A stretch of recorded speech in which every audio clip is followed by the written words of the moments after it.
ဒေါ်ဆန်နာကရှေးဟောင်းကြောင်းတိုက်ဟောင်းကြီးတစ်ခုဟာညဘက်ဆိုရင်တော့တိတ်ဆိတ်လွန်ပါတယ်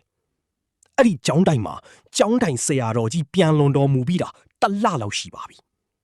ကျွန်တော်ကတော့အဲ့ဒီကြောင်းမှာပဲကိုရင်ဝတ်ပြီးစာသင်နေတဲ့ကိုရင်ငယ်တစ်ပါးပေါ့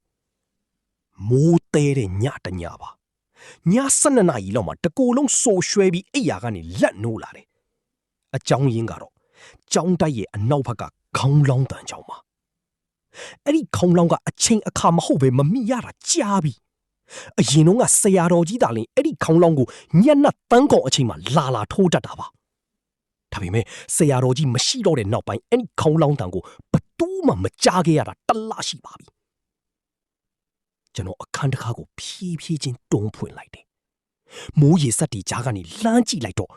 ကျောင်းဆောင်ကြီးရဲ့ဆင်းကြံလမ်းမှာမီးရောင်မိန်လေးတစ်ခုကိုမြင်လိုက်ရတယ်အဲ့ဒီမီးရောင်ကဆရာတော်ကြီးရဲ့အခန်းထဲကနေထွက်ပေါ်နေတာပါကျွန်တော်ကြောက်စိတ်ကိုအန်တုပြီးဆင်းကြံလမ်းတိုင်းရှောက်သွားခဲ့တယ်ခြေတန်းကိုတတ်နိုင်တဲ့လောက်တိတ်ဆိတ်အောင်ထိန်းထားရတယ်အနားရောက်တော့အခန်းတကားကဟနေတယ်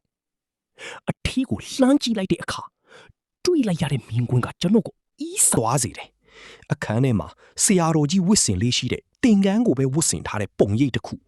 ကျန်းစာအုပ်တအုပ်ကိုကင်ပြီးတရားမှတ်နေပုံပေါက်တယ်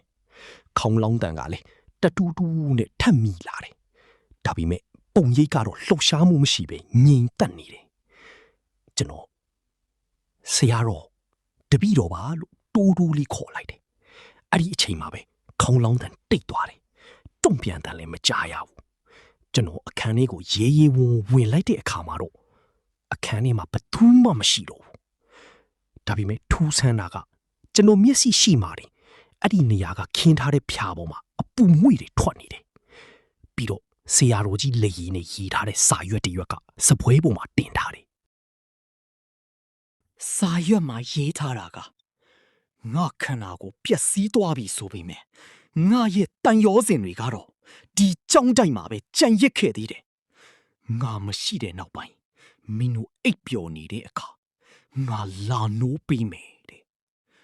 ကျွန်တော်အဲ့ဒီညကအခန်းထဲမှာပဲထိုင်နေမိတယ်မိုးလင်းတဲ့အထိဘသူမှပြတ်မလာဘူးဒါပေမဲ့အခန်းထဲမှာတော့အမွှေးတိုင်နဲ့တင်းလေးနဲ့ဆရာတော်ကြီးရဲ့သင်္ကန်းနံကပျောက်မသွားခဲ့ပါဘူးအဲ့ဒီနေ့ကစပြီးကြောင်းတိုက်ရဲ့ညစ်နဲ့ချိန်တိုင်းမှာခေါင်းလောင်းတန်ကမမီတော့ပေမဲ့ကျွန်တော်တို့အားလုံးတစ်ခုခုကိုအမြဲခံစားနေရတယ်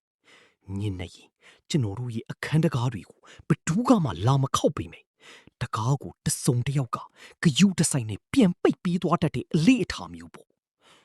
ဆရာတော်ကြီးကတကယ်ပဲပြန်လုံတော်မူသွားတာလားဒါမှမဟုတ်ကြောင်းတိုက်ကိုစောင့်ရှောက်ပြီးနေတဲ့အရာတစ်ခုအဖြစ်ဆက်ရှိနေတာလားကျွန်တော်တို့ဒီနေ့အထိအဖြေမရှာနိုင်သေးတဲ့မိကွန်းတစ်ခုပါပဲ